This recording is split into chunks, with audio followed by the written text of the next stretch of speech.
step down into darkness, open my eyes, let me see.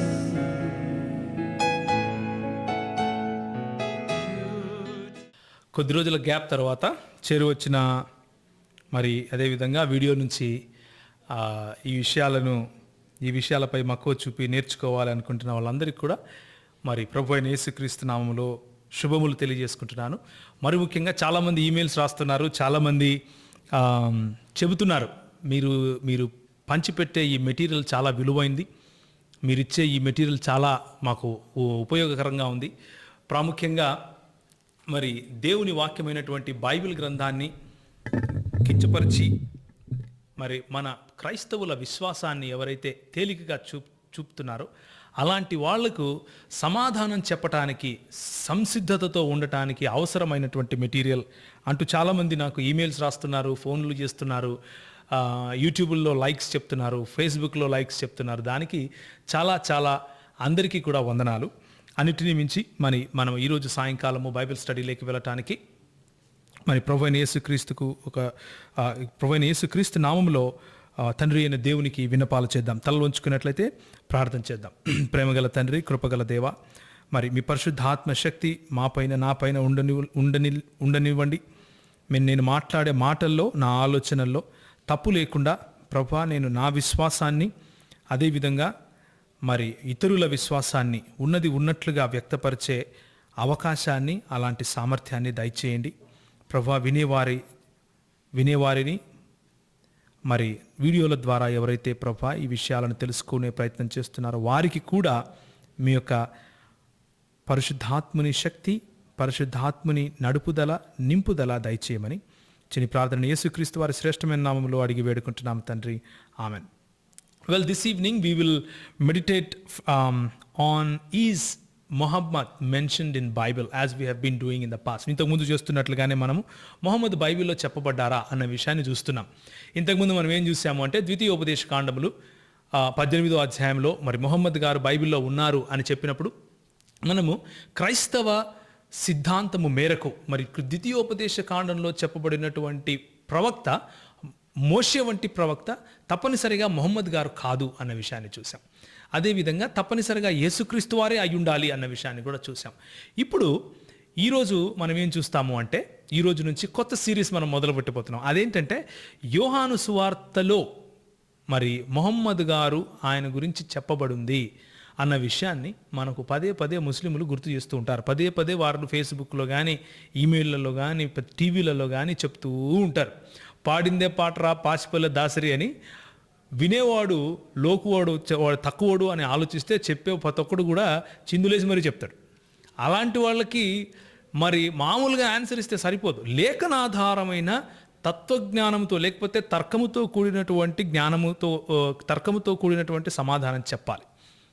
దానికే మరి వినేటటువంటి మీరు, మరి కూర్చున్నటువంటి మీరు కూడా తప్పకుండా ఈ టూల్స్, ఇలాంటి పద్ధతులను ఉపయోగించి అవతలి వారికి నిజాన్ని ఉన్నది ఉన్నట్లుగా చెప్పాలి అని చెప్పే ప్రయత్నం చేయాలి అని నేను మిమ్మల్ని ఆహ్వానిస్తున్నాను.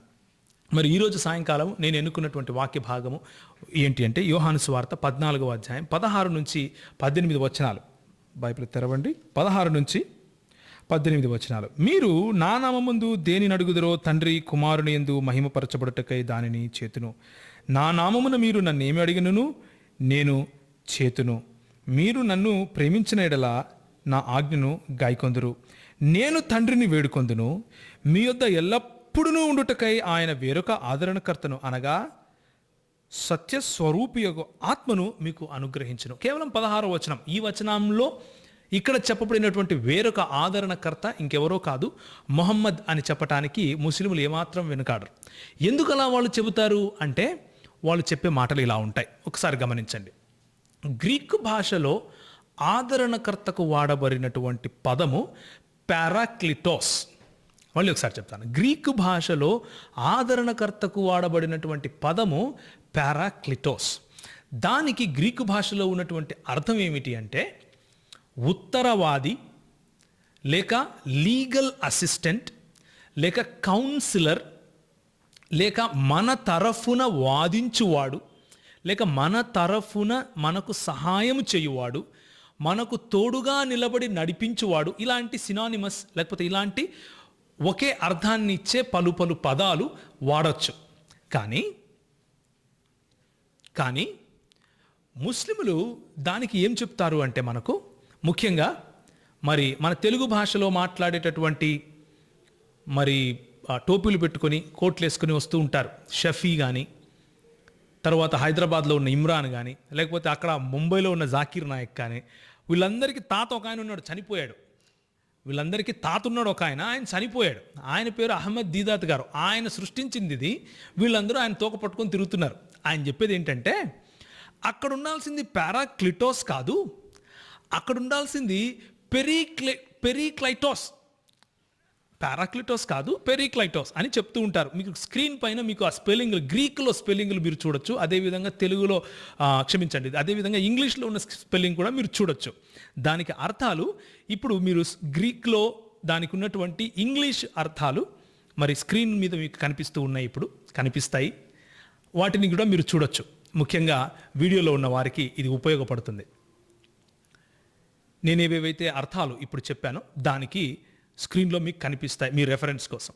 ఇప్పుడు పెరిక్లైటోస్ అన్న దానికి అర్థం ఏంటి అని చూస్తే, ది ప్రైజ్డ్ వన్ అని అర్థం. కాబట్టి వాళ్ళు టక్కని తీసుకొని పోయి ఎవరికి పెడతారు అది అంటే, ప్రైజ్డ్ వన్ ఇంకెవరో కాదండి, మొహమ్మద్ గారు అంటారు. పెరిక్లైటోస్ అన్న పదాన్ని గనక అరబీ భాషలో తర్జుమా చేస్తే దానికి అహ్మద్ అన్న పదం వస్తుంది. అహ్మద్ అన్న పదము ఇంకెవరో కాదు, మొహమ్మద్ గారే. చూడండి, మొహమ్మద్లో అహ్మద్ ఉంది అని మనకు చెప్పే ప్రయత్నం చేస్తూ ఉంటారు. మొట్టమొదటి మాట మనం అర్థం చేసుకోవాల్సింది ఏంటంటే, మొహమ్మద్ గారిది ఒక ప్రాపర్ నౌన్. ప్రాపర్ నౌన్ అంటే, ఉదాహరణకు నా పేరు ప్రవీణ్, ప్రాపర్ నౌన్. మీ పేరు రవి, ప్రాపర్ నౌన్. అదేవిధంగా XYZ ఏ పేర్లు ఉన్నా కానీ అవన్నీ ప్రాపర్ నౌన్స్. కానీ అహ్మద్ అనేది ప్రాపర్ నౌన్ కాదు. అహ్మద్ అనేది ఒక విషయాన్ని గురించి చెప్పే సర్వనామము, లేకపోతే దాని గుణగణము. అంటే ప్రవీణ్ గొప్పవాడు, రవి మంచివాడు, రాముడు మంచి బాలుడు. మంచి బాలుడు అనేది పేరు కాదు, అది గుణం. అదేవిధంగా అహ్మద్ అనేది గుణానికి సంబంధించింది. ది ప్రైజ్డ్ వన్, లేకపోతే the adored one, the adorable, గొప్పవాడు. మొహమ్మద్ అనేది ఒక నామవాచకం. ఇది ఎల్కేజీ పిల్లలు కాకపోయినా మరి పెద్ద బాల శిక్ష చదివినవాడు ఎవడిని అడిగినా చెప్తాడు. ఓకే సార్, పెద్ద బాల శిక్ష తెలిసిన వాడు ఎవడైనా చెప్తాడు ఇది. కానీ బుకాయించే ప్రయత్నం చేస్తూ వాళ్ళు ఇలాంటి తర్కాలు తీసుకుని వచ్చి క్రైస్తవులను మభ్యపెట్టే ప్రయత్నం చేస్తున్నారు. మనము దాన్ని అదే తర్కాన్ని సద్వినియోగం చేసుకుంటూ వారిపైకి ఎలా ఇది వినియోగించాలో నేను చెప్తాను, జాగ్రత్తగా చూడండి. ఇప్పుడు మనం చదివినటువంటి వాక్య భాగాన్ని మళ్ళీ ఒకసారి చూద్దాం. చూడండి, నేను తండ్రిని వేడుకొందును, మీ యొద్ద ఎల్లప్పుడూ ఉండుటకై ఆయన వేరొక ఆదరణకర్తను అనగా అంటే హీ ఈజ్ క్వాలిఫైయింగ్. ఆదరణకర్త అనే మాటకు ఆయన క్వాలిఫికేషన్ ఇస్తున్నాడు. ఏంటి అనగా, సత్యస్వరూపియగు ఆత్మను మీకు అనుగ్రహించుచున్నాను. సత్యస్వరూపి ఏ ఆత్మనైతే ఆయన క్రైస్తవులకు ఆయన శిష్యులకు ప్రామిస్ చేస్తున్నాడో, ఆయన శిష్యులకు ఒక ప్రమాణముగా, ప్రతిజ్ఞగా, లేకపోతే ఆయన ఇచ్చే ఒక ఆశీర్వాదంగా ఇస్తున్నాడో, ఆ ఆత్మ సత్యస్వరూపియగు ఆత్మ. ఓకే, సత్యస్వరూపియగు ఆత్మ. ఇప్పుడు మనము ముందుకెళ్దాం. మొహమ్మద్ గారే గనక పెరిక్లైటాస్ అయితే వాళ్ళు చెప్పే ప్రకారం మన స్టాండ్, మనం నిలుచున్న పద్ధతి ఏంటంటే అది పారాక్లిటాసే. అక్కడ ఉన్నటువంటి మాట పారాక్లిటాసే, దానికి అర్థం ఆదరణకర్తయే. కాదు అది పెరిక్లిటోస్ అంటారా? సరే, అలాగే చూద్దాం. ఒకవేళ పెరిక్లిటోస్ అయినా కానీ సత్యస్వరూపియగు పెరిక్లిటోస్, అర్థమైంది కదా. చాలామంది పెరిక్లిటోస్లు వచ్చినా, చాలామంది ఆదరణకర్తలు, చాలామంది అభిషిక్తులు వచ్చినా వారిలో దొంగ అభిషిక్తులు కొందరు ఉంటారు, అలాంటి వాళ్ళు ఉంటారేమో అనేసి అందుకని యేసుప్రభు వారు అన్నారు, మీ దగ్గరికి చాలామంది అంత్యక్రీస్తులు వస్తారు, నా ఆత్మలు కలిగి ఉన్న వాళ్ళుగా వస్తారు, అలాంటి వాళ్ళని మీరు వారి ఫలములను బట్టి తెలుసుకోవాలి అన్నాడు ఆయన. ఇప్పుడు ముస్లిములు మనకు పరిచయం చేసే మొహమ్మద్ గారు మరి సత్యస్వరూపియగు ఆత్మనా కాదా అన్నది మనం చూసుకోవాలి. అవునా? మరి నిజంగా యేసుప్రభువు ఎవరి గురించి అయితే చెప్పాడో ఆయన మనకు అనుగ్రహించినటువంటి పరిశుద్ధాత్ముడు కాదు, మనలో ఉంటూ మనతో ఉంటూ మనల్ని అభిషేకిస్తూ నడిపించే పరిశుద్ధాత్ముడు కాదు. మొహమ్మద్ గారు ఎప్పుడో 600 సంవత్సరాల తర్వాత, యేసుక్రీస్తు వారి 600 సంవత్సరాల తర్వాత వచ్చే మొహమ్మద్ గారు అంటే మనం ఏం అడగాలంటే ఇప్పుడు ఆయన సత్యస్వరూపియగు ఆత్మ అంటే ఆయన సత్యములో ఉన్నటువంటి ఆత్మ, ఆయన అసత్యము పలకని ఆత్మ, మోసము చేత కాని ఆత్మ, ఆయన పరిశుద్ధుడైన ఆత్మ, పరిశుద్ధాత్మ. ఆ ఆత్మ సత్యమునే పలుకుతాడు, సత్యమును పలకమని మనకు నేర్పిస్తాడు. ఇంక ముందున్న వచనాలు చదివితే ఆయన లోకమును ఆయనను చూడదు, ఆయనను ఎరుగదు, ఇవన్నీ మళ్ళీ చూద్దాం. ఓకే, కానీ కొంతకాలమైన తర్వాత నేను మీ నుంచి వెళ్ళిపోతాను, ఏ ఆత్మనైతే నేను పంపిస్తున్నానో ఆయన నేను చెప్పిన మాటల్లో నుంచి నేర్పిస్తాడు, సర్వసత్యములోకి నడిపిస్తాడు అంటూ ఉంటుంది. అంటే అసత్యము లేని ఆత్మ. ఇప్పుడు మనం మొహమ్మద్ గారి జీవితంలో మరి ఇది నెరవేరిందా అన్న విషయాన్ని చూస్తే సరిపోతుంది. మొహమ్మద్ గారు నిజంగా ముస్లింలకు ప్రవక్త అయితే మనకేమైనా ఇబ్బందా అండి? ఏ ఇబ్బంది లేదు. స్పష్టంగా వారు మొహమ్మద్ గారిని ప్రవక్తగా అంగీకరించండి, మీరు ఆయనని కొలవండి, దేవుడన్నా మాకు ఇబ్బంది లేదు. కానీ బైబిల్లో ఉన్నటువంటి పరిశుద్ధాత్ముడు మొహమ్మద్ అంటే మాకు ఇబ్బంది. మేము ఆన్సర్ చెప్పాలి కదా, మాకున్నటువంటి మరి తర్కం ఏదో మేము చెప్పాలి కదా. కాబట్టి ఈ మాటలు చెప్తున్నాను. అది కూడా చూడండి, నా నోటిలో నుంచి వచ్చిన మాటలు కాదు, సహీ అల్ బుఖారీలో ఉన్నటువంటి మాటలే చెప్తాను. అంటే ఇస్లామీ సాహిత్యంలో ఖురాన్ తర్వాత ఖురానుకు ఇచ్చేంత గౌరవము ఏ పుస్తకానికైతే ఇస్తారో ఆ పుస్తకంలో నుంచే చెప్తాను మీకు. ఓకే, మొట్టమొదటిగా మనం ఇప్పుడు ఏం చూస్తున్నాము అంటే మొహమ్మద్ గారు సత్యస్వరూపి అయిన ఆత్మయ, ఆయన ఎల్లప్పుడూ సత్యమునే పలికారా, ఆయన సత్యమును పలకమని నేర్పించారా, ఈ విషయాన్ని మనం చూద్దాం. చాలా మార్లు ఆయన సత్యమును పలకమని నేర్పించిండొచ్చు, చాలా మార్లు ఆయన సత్యమే చేయమని నేర్పించిండొచ్చు. కానీ పరిశుద్ధాత్ముని గురించి యోహాను సువార్త 14వ అధ్యాయం 16వ వచనంలో చూసిన సత్యస్వరూపియగు ఆత్మ అంటే సత్యమే దిగి వస్తే ఎలా ఉంటుందో అలాంటి ఆత్మ. అర్థమైందండి? అంటే అసత్యము కానీ, అబద్ధము కానీ, పాపము కానీ, కపటము కానీ, మోసము కానీ ఒక చుక్క కూడా ఉండదు. సత్యస్వరూపి, ట్రూత్ అనేది ఆ సత్యము అసత్యం ఎక్కడ కలుస్తుందండి? ఏమంటారు? కలవదు. కాబట్టి సత్యస్వరూపియగు ఆత్మ గురించి మనం మాట్లాడుతున్నాం. ఇప్పుడు ముస్లిముల యొక్క ఈ సహీ అల్ బుఖారీ ఏదైతే నేను చెప్పానో అందులో వాల్యూమ్ నంబర్ 5, బుక్ నంబర్ 59, హదీస్ సంఖ్య 369. గుర్తుంచుకోండి, బుక్ నంబర్ 5, క్షమించండి, వాల్యూమ్ నంబర్ 5, బుక్ నంబర్ 59, హదీస్ సంఖ్య 369. ఇక్కడ ఒక ఆయన కబ్బిన్ అల్ అష్రఫ్ అనే ఆయనను చంపడం కోసము ఒక ఆయన, అంటే ఎవరు, ముహమ్మద్ బిన్ అస్లమా అనే ఆయన ప్రవక్త గారి దగ్గరికి వచ్చి, ముహమ్మద్ బిన్ అస్లమా అనేవారు ముహమ్మద్ ప్రవక్త కాదు, ముహమ్మద్ బిన్ అస్లమా అంటే అస్లమా యొక్క కుమారుడైనటువంటి ముహమ్మద్. ఓకే, అస్లమా కుమారుడైనటువంటి ముహమ్మద్ ప్రవక్త గారి దగ్గరికి వచ్చి ఆయన అంటున్నారు ఏమనంటే, నేను వెళ్ళి కబ్బిన్ అల్ అష్రఫ్ను చంపేస్తానండి, కాకపోతే మీరు నాకు ఒక సహాయం చేయాలి అన్నాడు.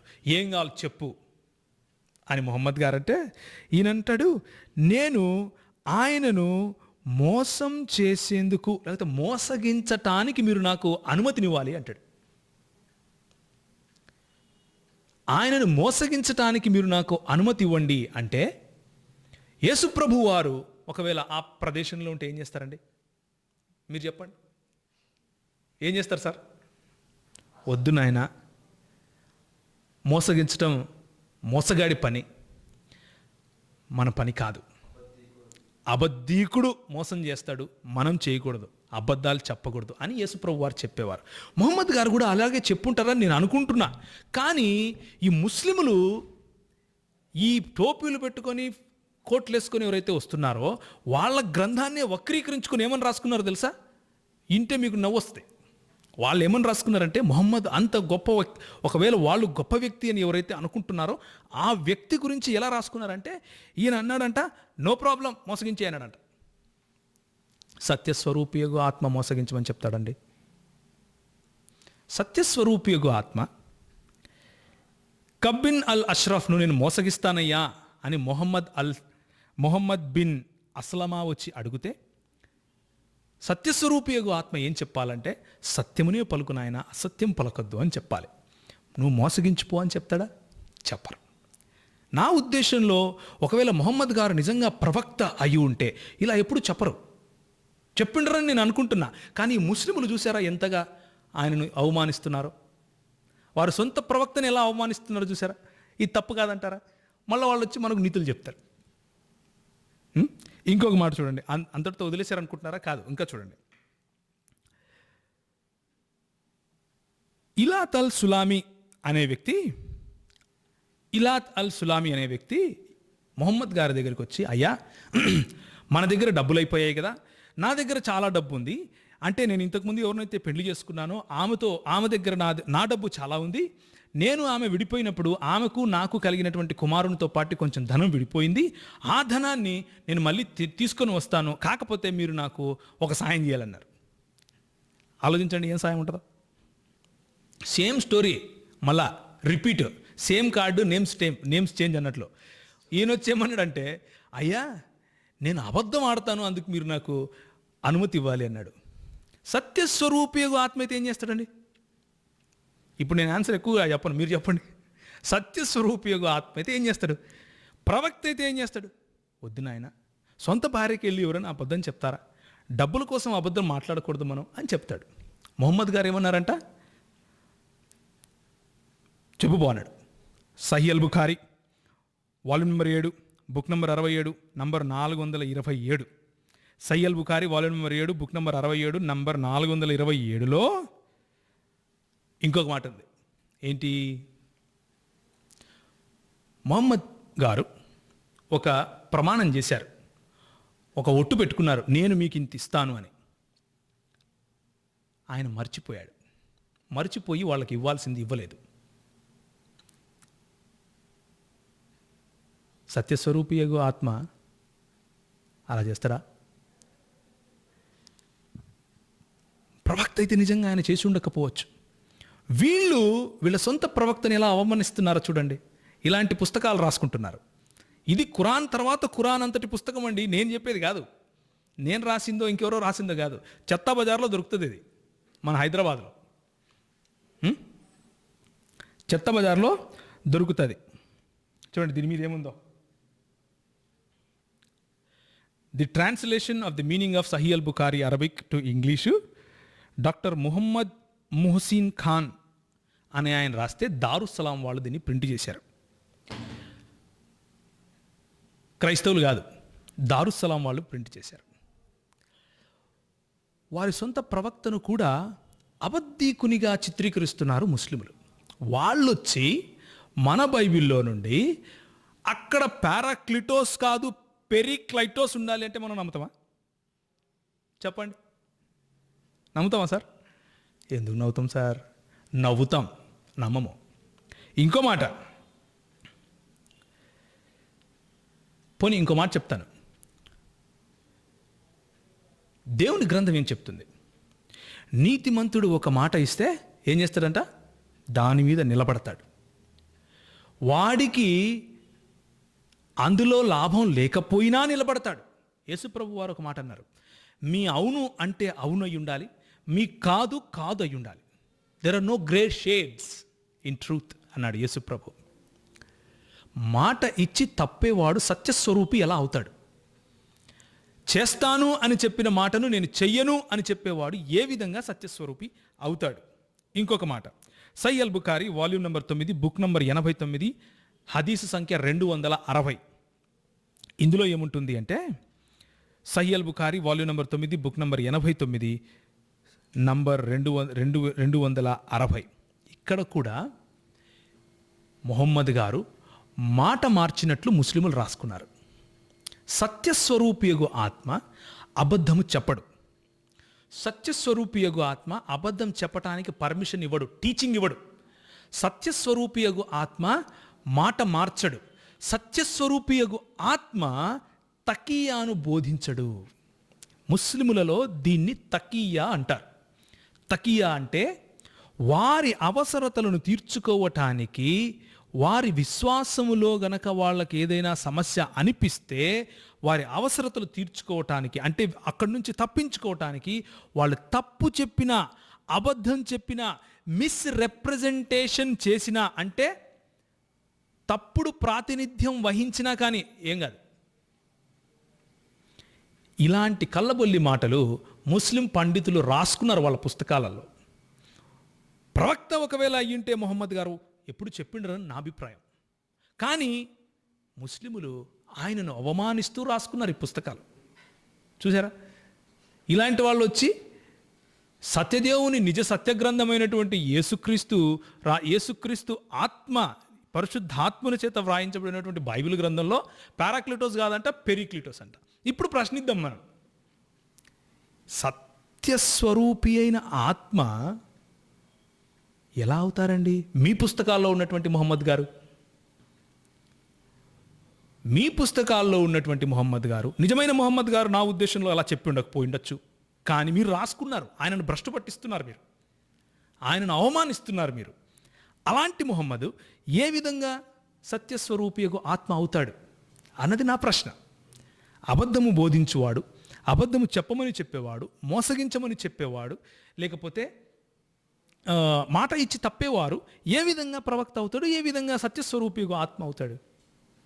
దయచేసి వినేవారు, వీడియో చూసేవారు ఇద్దరూ గమనించాలి.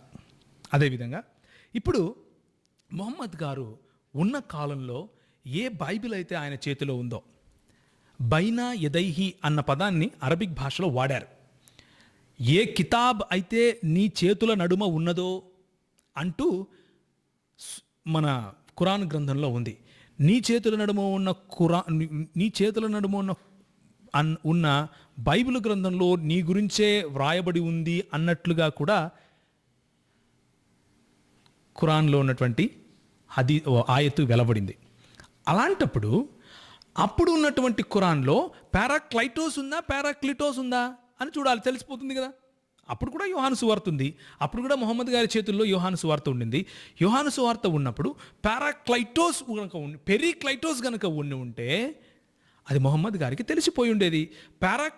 పారాక్లిటోస్ కనుక ఉండుంటే అది కూడా అందరికీ తెలిసి ఉండేది. ఇప్పుడు మనం చూడాల్సింది ఏంటంటే, హిస్టారికలీ అంటే చరిత్రాత్మకంగా ఈరోజు నీ చేతిలో ఉన్నటువంటి బైబిల్, మొహమ్మద్ గారి చేతిలో ఉన్నటువంటి బైబిల్కి ఏమైనా తారతమ్యాలు, లేకపోతే భేదాలు, లేకపోతే విభేదాలు ఉన్నాయా అని చూడాలి. ఛాలెంజ్ చేసి చెప్పచ్చు, నవ్వుకుంటూ పిలవండి ఎవరినైనా. మొహమ్మద్ గారి సమయంలో ఉన్న అరబీ బైబిల్ కానీ, గ్రీక్ బైబిల్ కానీ, సిరియక్ బైబిల్ కానీ ఈ రోజుకు చెక్కు చెదరకుండా ఉంది. అలాంటప్పుడు ఎవరు ఎప్పుడు ఏ విధంగా పారాక్లిటోస్ను పెరిక్లైటోస్ పీకేసి పారాక్లిటోస్ను పెట్టారు? ఎవరు ఎప్పుడు ఎక్కడ ఏ విధంగా పెట్టారు? దానికి ఏమైనా ఆన్సర్ ఉందా? తాతను అడగాలి, ఆయన లేడుగా. ఆయనే పెట్టుంటాడు. కరెక్ట్గా చెప్పారు బ్రదర్, ఆయనే పెట్టుండొచ్చు. ఆయన బైబిల్ కొనుక్కొని దాంట్లో రబ్బర్తో కొట్టేసి పెరిక్లైటోస్ పారాక్లిటోస్ పెట్టాడా? చెబితే అబద్ధం చెప్పినా అదిగినట్లు ఉండాలంట. కాబట్టి పారాక్లిటోస్ అన్న పదమే అక్కడ నిజమైన పదం అని చెప్పడానికి నేను కొన్ని రుజువులు చూపిస్తాను. ఒకసారి తీయండి, యాక్ట్స్ ఆఫ్ అపాసల్స్ అంటే అపోస్తులుల కార్యములు 1వ అధ్యాయము 8వ వచనము. ఏ మాటనైతే యేసు ప్రభు వారు సత్యస్వరూపియగు ఆత్మ నేను తండ్రిని అడుగుతాను, ఆయన పంపిస్తాడు అని చెప్పాడో, ఆ సత్యస్వరూపియగు ఆత్మ అపోస్తలుల కార్యములు 1వ అధ్యాయము 8వ వచనంలో మనకు స్పష్టంగా కనిపిస్తాడు.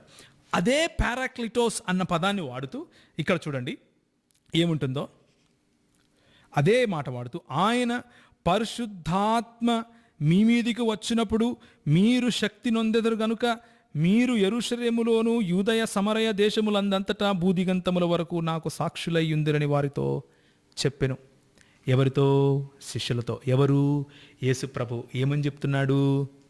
నేను ఏ ఆత్మ గురించి అయితే చెప్పానో, సత్యస్వరూపియగు ఆత్మ, ఆ ఆత్మ మీ మీదికి ఏమవుతుందంట చూడండి, మీ మీదికి వచ్చునప్పుడు, మీ మీదికి అంటే when he is poured on you. Mohammed గారు పోర్ అయ్యారా మన మీద? ఏంటి సార్, పోనీ ముస్లింల మీద పోర్ అయ్యారా? ముస్లింల మీదికి వచ్చాడు ఆయన? ఎక్కడ వచ్చాడు సార్ మీదికి? ఇక్కడ మొహమ్మద్ గారిని పెడదామా మరి? ఎవరితో చెప్పాడు యేసుక్రీస్తు ప్రభు వారు ఈ మాట? శిష్యులతో చెప్పాడు. నేను తండ్రిని వేడుకుంటాను, మీ దగ్గరికి సత్యస్వరూపియగు ఆత్మ వస్తాడు. మొహమ్మద్ గారు ఎప్పుడు వచ్చారు? 600 సంవత్సరాల తర్వాత వచ్చారు. శిష్యులకు అప్పుడు ఉన్నారా? ఉన్నారండి. అంటే ఎవరితో అయితే యేసుక్రీస్తు ప్రమాణం చేశాడో వారు చనిపోయిన 600 సంవత్సరాలకు ఈయన మొహమ్మద్ గారు వస్తే, ఇప్పుడు కోట్లు వేసుకొని టోపీలు పెట్టుకొని పండితులు మనకొచ్చి ఏం చెప్తున్నారంటే, లేదు లేదు లేదు యేసుక్రీస్తు అబద్ధం ఆడాడని చెప్తున్నారు. అదేనా? దీని ద్వారా ఈ సోకాల్డ్ పండితులు మనకి ఏం చెప్పాలనుకుంటున్నారంటే, యేసుక్రీస్తు అబద్ధం ఆడాడు. ఒప్పుకుంటారా మరి యేసుక్రీస్తు అబద్ధికుడని? ముస్లింలు ఒప్పుకుంటారా? క్రైస్తవులు మేము ఎలాగో ఒప్పుకోం, పారాక్లిటోసే అంటాం, అది మా స్టాండ్, పెరిక్లైటోస్ కాదు అది. పోనీ ముస్లింలే చెప్పండి యేసుక్రీస్తు అబద్ధం ఆడాడని. అందుకు ఖురాన్ ఒప్పుకోదు. యేసుక్రీస్తు ప్రభువారు ఉన్న ప్రవక్తలలో అతి గొప్ప ప్రవక్త అంట. అంత అతి గొప్ప ప్రవక్త ఒక ప్రతిజ్ఞ చేసి వాళ్ళు చచ్చిపోయే లోపల పంపించలేకపోయాడు. ఏం మాటలు మాట్లాడతారు సార్ మీరు?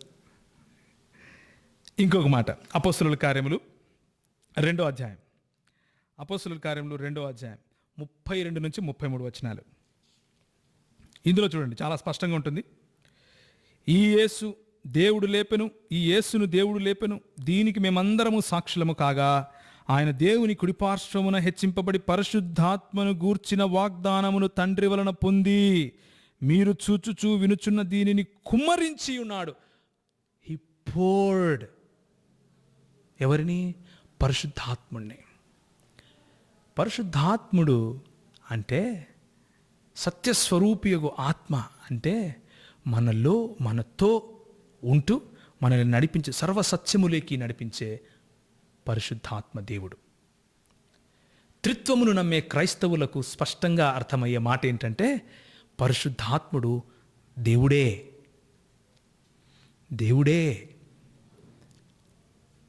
మరి అబద్ధాలు రాసుకున్నటువంటి, లేకపోతే తప్పుడుగా తమ సొంత ప్రవక్తను సైతము మరి తప్పుగా చూపించే ముస్లిం సాహిత్యం వంటి వాడు కాదు. వాళ్ళు వాళ్ళ సొంత ప్రవక్తను కూడా అవమానిస్తున్నారు. ఏమని? సత్యస్వరూపియగు ఆత్మ అని బైబిల్లో ఉంటే, వారేమో మొహమ్మద్ గారు ఏం చేశారని రాసుకున్నారు? అబద్ధాలు నేర్పించాడు, అబద్ధం చెప్పడం నేర్పించాడు అని రాసుకున్నారు. ఎక్కడ? సహీ అల్ బుఖారీలో. మోసం ఇచ్చిన మాట తప్పాడు అని రాసుకుంటున్నారు. సత్యస్వరూపియగు ఆత్మ ఇచ్చిన తప్పడు. ఆ విధంగా వాళ్ళ ప్రవక్తను వాళ్ళు ఏం చేస్తున్నారండి? అవమానపరుస్తున్నారు అన్నది నా ఉద్దేశం. ఇప్పుడు బైబిల్ చెప్పే సత్యం చూద్దాం. సత్యస్వరూపియగు ఆత్మ లేకపోతే సత్యాన్ని నమ్మేవాడు నీతిమంతుడు ఎలాంటి వాడు, ఎలా ఉంటాడు అన్న విషయాన్ని బైబిల్ ఏం చెప్తుంటుంది.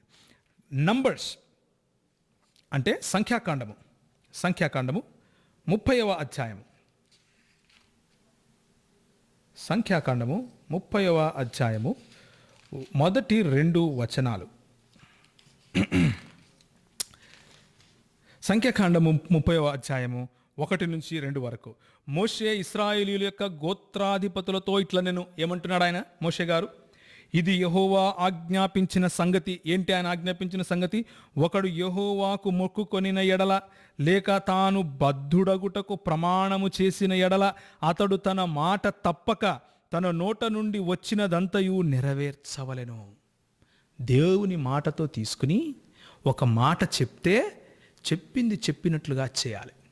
ఇది సత్య ప్రమాణమైన, లేకపోతే ప్రవక్తలకు ఉండే గుణం, లేకపోతే భక్తులకు ఉండే గుణం, నీతిమంతులకు ఉండే గుణం. కానీ వారు ప్రవక్తను అవమానిస్తూ వాళ్ళ పుస్తకాలలో అలా రాసుకున్నారు. ఇంకొక మాట చూడండి, ఎక్లీషియాస్టిస్ అంటే ప్రసంగి 5వ అధ్యాయం, ప్రసంగి 5వ అధ్యాయము 2 నుంచి 6 వరకు. ప్రసంగి 5వ అధ్యాయం 2 నుంచి 6 వరకు చూడండి. నీవు దేవుని సన్నిధిని ఆలోచనగా పలుకుటకు నీ హృదయమును త్వరపడనీయక నీ నోటిని కాచుకొమ్ము. దేవుడు ఆకాశమందున్నాడు, నీవు భూమి మీదున్నావు కావున నీ మాటలు కొద్దిగా ఉండవలెను. విస్తారమైన పనిపాటల వలన స్వప్నము పుట్టును. పెక్కు మాటలు పలుకువాడు బుద్ధిహీనుడు. అంటే ఊరికే మాటలు చెప్పకూడదు, దేవుని ఎదుట జాగ్రత్తగా మాట్లాడాలి. మాట్లాడితే నిలబెట్టుకోవాలి. మాట్లాడితే నిలబెట్టుకోవాలనే బైబిలు సత్యస్వరూపియగు ఆత్మచేత వ్రాయించబడినటువంటి లేఖనము. మరి ఆ సత్యస్వరూపియగు ఆత్మ మొహమ్మద్ గారైతే అబద్ధం ఆడమని ఎందుకు చెప్తారు? మోసగించమని ఎందుకు చెబుతారు? ఇచ్చిన మాట నిలబెట్టుకోవద్దు అని ఎలా చెప్తారు? నీ విశ్వాసం గనక ఇబ్బందుల్లో ఉంటే నువ్వు తకియాను పాటించు అని ఎందుకు చెప్తారు? చెప్పరు. ఈనాటికి క్రైస్తవులు అంటే డేవిడ్ పాలు అని పేరు పెట్టుకున్నాడు కాదు. వింటున్నారా? క్రీస్తు కోసం జీవించాలి అని పేరు పెట్టుకున్న మన దోస్తు అహ్మద్ అయినా సరే, మన దోస్తు షఫీవుల్లా అయినా సరే, అర్థమవుతుందా? యేసు ప్రభువును నమ్మి ఆయనను తన సొంత రక్షకునిగా స్వీకరించిన వాడు పైనుంచి కింది వరకు బల్లెపు పోటు వెళితే అబద్ధం ఆడలేదు. శిరచ్ఛేదనం జరిగితే అబద్ధం ఆడలేదు. పులులకు సింహాలకు ఆహారంగా వేస్తే తన విశ్వాసాన్ని కోల్పోవడం కోసము నేను క్రైస్తవుణ్ణి కాదు అని చెప్పలేదు. అది సత్యస్వరూపియగు ఆత్మ నేర్పించే బోధ. మోసం చేసేసుకో, అబద్ధం చెప్పేసుకో, మాట వదిలేసేయి, ఇది సత్యస్వరూపియగు ఆత్మ కాదు. కాబట్టి పోలిక లేదు. యోహాను సువార్త 14వ అధ్యాయము 16వ వచనంలో చెప్పినటువంటి సత్యస్వరూపియగు ఆత్మ ఆదరణకర్త తప్పకుండా మొహమ్మద్ గారు కాదు. ఏ మొహమ్మద్ గారు? సహీ అల్ బుఖారీలో రాసినటువంటి మొహమ్మద్ గారు డెఫినెట్గా కాదు. ఒకవేళ కాదు అని చెప్పడానికి నాకున్నటువంటి రుజువులు ఏవైతే ఉన్నాయో అవి తప్పయి ఉండొచ్చు. ఎందుకు తప్పయి ఉండొచ్చు అంటే ముస్లిములు మనల్ని మోసగించడానికి అలా రాసుకున్నారు, వాళ్ళ ప్రవక్తను సైతం అవమానించడానికి అలా రాసుకున్నారు అనే దాని అర్థం వస్తుంది. అవి కాదు, అవి తప్పు, ఈ సహీ అల్ బుఖారీ అవసరం లేదు, తీసి పారేస్తానని చెప్పానండి. మేము తెలియక రాసుకున్నాం మా మొహమ్మద్ గారి గురించి ఇలా అని చెప్పమానండి. అలా చెప్తారా? చెప్తే బేసిక్గా కూర్చొని మాట్లాడుకుందాం. అప్పుడు నిజమైన సత్యస్వరూపిగా ఆత్మ ఎవరో మేము చెబుతాం. ఇప్పుడు చెప్పేది అప్పుడు చెబుతాం. పరిశుద్ధాత్మ దేవుడు మన కొరకు కుమ్మరించబడినటువంటి ఆత్మ, మనలో ఉండే ఆత్మ. నెక్స్ట్ బైబిల్ స్టడీలో మనము ఆ విషయాన్ని చూస్తాం. అవి మనము ముగించుకోవటానికి ముందు మరొకసారి యోహాను సువార్త 14వ అధ్యాయము 16వ వచనము చూసి ముగించుకుందాం. యోహాను సువార్త 14వ అధ్యాయము 16వ వచనం చూడండి. 16వ వచనంలో ఏముందంటే, నేను తండ్రిని వేడుకొందును, మీ యొద్ద ఎల్లప్పుడూ ఉండుటకై ఆయన వేరొక ఆదరణకర్తను అనగా సత్యస్వరూపియగు ఆత్మను మీకు అనుగ్రహించును. సత్యస్వరూపియగు ఆత్మ అన్నాం. సహీ అల్ బుఖారీ ప్రకారం మొహమ్మద్ గారు సత్యస్వరూపి కాదు అని ముస్లిములు రాసుకున్న పుస్తకంలో ఉంది. ఎల్లప్పుడూ ఉండటానికి అన్న మాట ఉంది. మొహమ్మద్ గారు ఎల్లప్పుడూ ఉన్నారండి మన మధ్యలో? పోనీ చెప్పిన శిష్యులతో ఉన్నారా? సమయం అనేది అంటే ఒక మనిషి 100 సంవత్సరాలు జీవిస్తే 100 సంవత్సరాల జీవితకాలం వరకే ఉంటాడు. ఎల్లప్పుడూ ఉండాలి అంటే ఆత్మ అయి ఉండాలి. ఎల్లప్పుడూ ఉండాలి, అందరితోనూ ఉండాలి. అంటే ఐరోపా ఖండంలో ఉన్న క్రైస్తవులు, ఆసియాలో ఉన్న క్రైస్తవులు, అమెరికాలో ఉన్న క్రైస్తవులు, సౌత్ అమెరికాలో ఉన్న క్రైస్తవులు, మిడిల్ ఈస్ట్లో ఉన్న క్రైస్తవులు ప్రతి ఒక్కరి దగ్గర ఎల్లప్పుడూ అన్ని వేళలా అన్ని చోట్ల ఒకేసారి ఉండే ఆత్మను నేను పంపిస్తాను అని యేసు ప్రభువు చెబితే మొహమ్మద్ గారు అలా ఉన్నారా? కాదు కదా. అది కేవలం దేవునికి మాత్రమే సాధ్యం. దేవుడు మాత్రమే అన్ని చోట్ల అన్ని వేళలా ఒకే విధంగా అందరితోనూ ఉండగలడు, అందరిలోనూ ఉండగలడు, అందరితో మాట్లాడగలడు. అది కేవలము పరిశుద్ధాత్మ దేవుడే. ఈ వచనము పరిశుద్ధాత్ముడు దేవుడు అని చెప్పటానికి ఒక నిదర్శనం. త్రిత్వమును నమ్మే మాకు ఇది ఒక మంచి పునాది. ఆయన ఎల్లప్పుడూ ఉంటాడు, నాలో ఉంటాడు అని చెప్పటానికి ఇది ఒక మంచి నిదర్శనం. 2 విషయాలు ఈరోజు మనం చూసుకుంటున్నాం. మొదటిది, కుమ్మరించబడినటువంటి పరిశుద్ధాత్ముడు నిజముగా ఆత్మ. ఆయన పరిశుద్ధుడు, ఆయన సత్యస్వరూపియగు ఆత్మ. ఆయన యందు అసత్యము లేదు, ఆయన అబద్ధమాడడు, ఆయన మోసం చేయనివ్వడు, ఆయన మోసం చేయమని నేర్పించడు.